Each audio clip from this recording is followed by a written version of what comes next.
Bem-vindos e bem-vindas a mais uma edição de Telesur Notícias em Português. Eu sou Michele de Mello e desde aqui, na nossa sede principal em Caracas, Venezuela, te acompanho a revisar as notícias de maior destaque sobre o Brasil e o mundo. Começamos.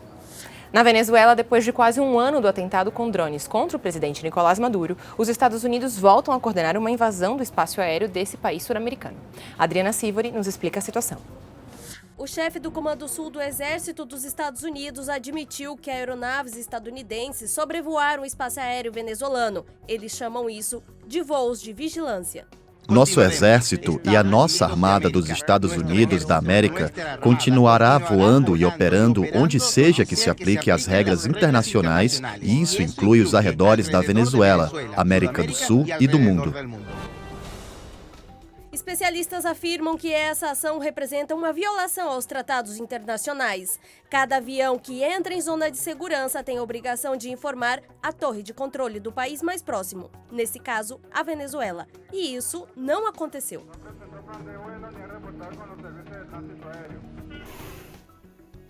Aeronaves dos Estados Unidos entraram pelo menos 78 vezes em território venezuelano, segundo as autoridades desse país. A perseguição financeira, comercial, petroleira não tem precedentes contra a Venezuela e contra Cuba. A perseguição e agora a espionagem são prepotência militar. O governo do presidente Maduro vai denunciar a administração Trump nas Nações Unidas pela violação do espaço aéreo venezuelano. Adriana Sivori, Telesur, Caracas, Venezuela. E outras 90 pessoas voltaram desde o Equador para a Venezuela com o plano Vuelta à la Pátria. A iniciativa do governo venezuelano oferece transporte aéreo ou terrestre para aqueles cidadãos que migraram do país, desejam voltar, mas não têm condições para arcar com a viagem.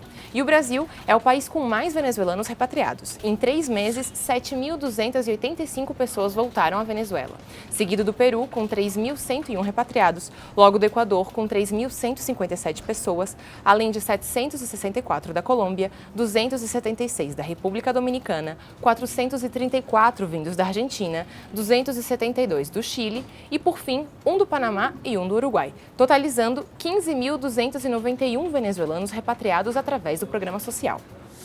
Um dos maiores crimes ambientais da história brasileira, o rompimento da represa em Brumadinho, deixou um rastro de destruição.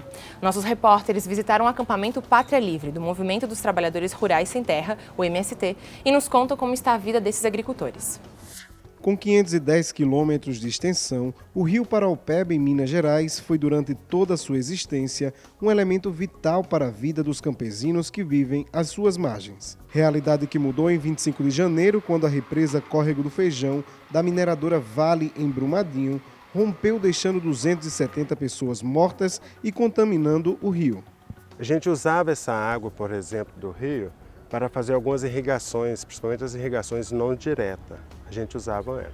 Com esse crime, nosso sistema de água ficou deficiente. Então, por essa razão que os produtos, como vocês podem ver, não têm uma grande qualidade.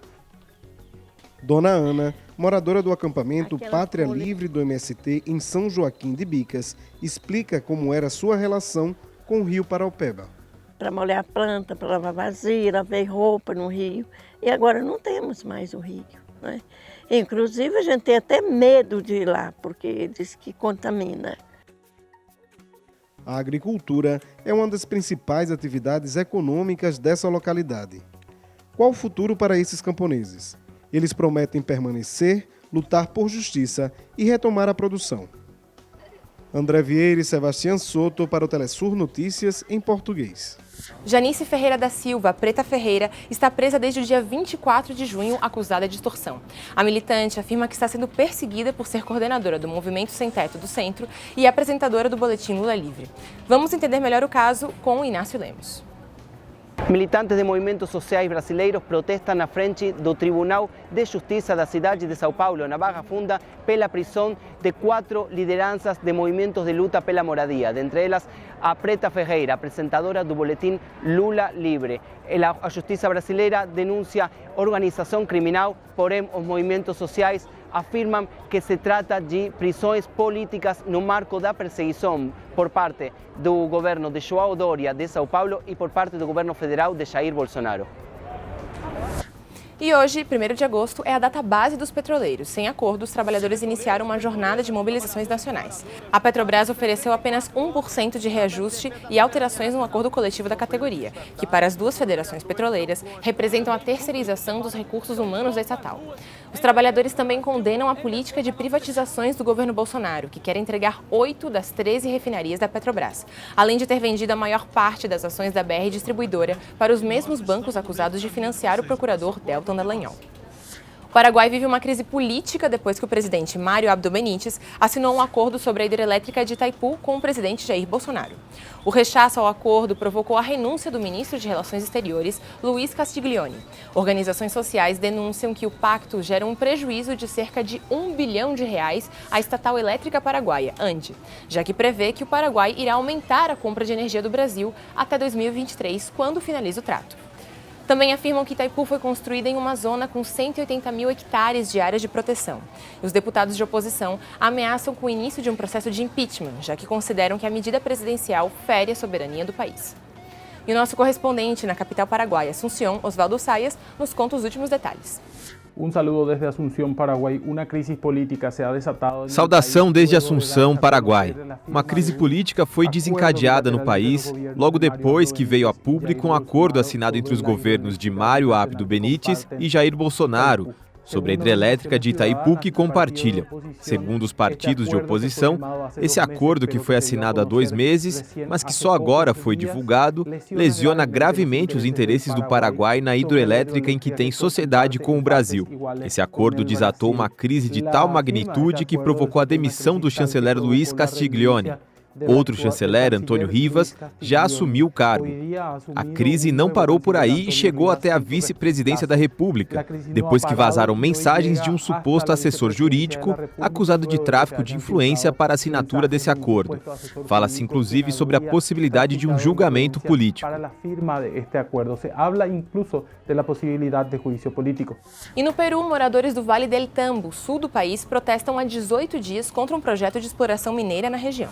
O início da atividade mineira no Vale do Rio do Tambo representaria o fim da produção agrícola na zona de Arequipa, responsável por alimentar cerca de 4 milhões de peruanos. Há 2 semanas, os moradores realizam uma paralisação geral com cortes de estradas e protestos. Em resposta, o governo do presidente Martín Vizcarra enviou um comboio com 400 policiais para reprimir as manifestações. E o nosso correspondente Jaime Herrera nos conta os últimos detalhes. Escutamos. Muito obrigado. Sim, já são mais de 17 dias de protestos no Vale del Tambo, região de Arequipa. A população que se dedica à atividade agrícola em mais de 13 mil hectares de cultivos rechaça o projeto de exploração mineral, porque afirmam que será danoso para suas terras, o meio ambiente e contaminará a água que abastece a região. Todos esses dias, houve uma série de manifestações que foram duramente reprimidas e deixaram vários feridos, inclusive menores de idade. A partir de segunda-feira, também na região de Arequipa, começará uma greve regional por tempo indeterminado, com supermercados, escolas, entidades públicas e distintos setores que também dizem: Tia Maria não passará. Com esta informação, voltamos aos estúdios. Tía María no va. Con esta información, volvemos a estudios. Hoje, o governador de Porto Rico, Ricardo Rosselló, deve oficializar a nomeação de Pedro Pierluisi Urrutia como seu sucessor. A decisão acontece 1 semana depois de anunciar a sua renúncia. O novo secretário de Estado é membro do Partido Nacional, advogado e era o representante de Porto Rico na Câmara dos Representantes dos Estados Unidos, em Washington. Em 2016, perdeu as eleições primárias para Rosselló, quem finaliza amanhã, sexta-feira, a sua gestão. O governador renunciou graças às manifestações massivas que exigiram sua saída depois que se divulgaram mensagens ofensivas entre o executivo e aliados que se burlavam das vítimas do furacão Maria de 2017. Vamos para o outro lado do mundo, porque o governo da China acusou os Estados Unidos de estar por detrás dos protestos violentos em Hong Kong. A porta-voz do Ministério de Relações Exteriores da China, Hua Chunying, afirmou que funcionários do governo estadunidense são os autores intelectuais de alguns dos incidentes violentos registrados em Hong Kong nos últimos dias. Os protestos começaram em junho, devido a uma lei que permitia a extradição de criminosos para serem julgados pelo Estado chinês. Apesar da legislação ter sido revogada, as manifestações não pararam. Enquanto isso, o secretário de Estado dos Estados Unidos, Mike Pompeo, tem apoiado abertamente o movimento contra o governo da China. Na Tailândia, os ministros de Relações Exteriores dos países do Sudeste Asiático estão reunidos para atualizar acordos comerciais.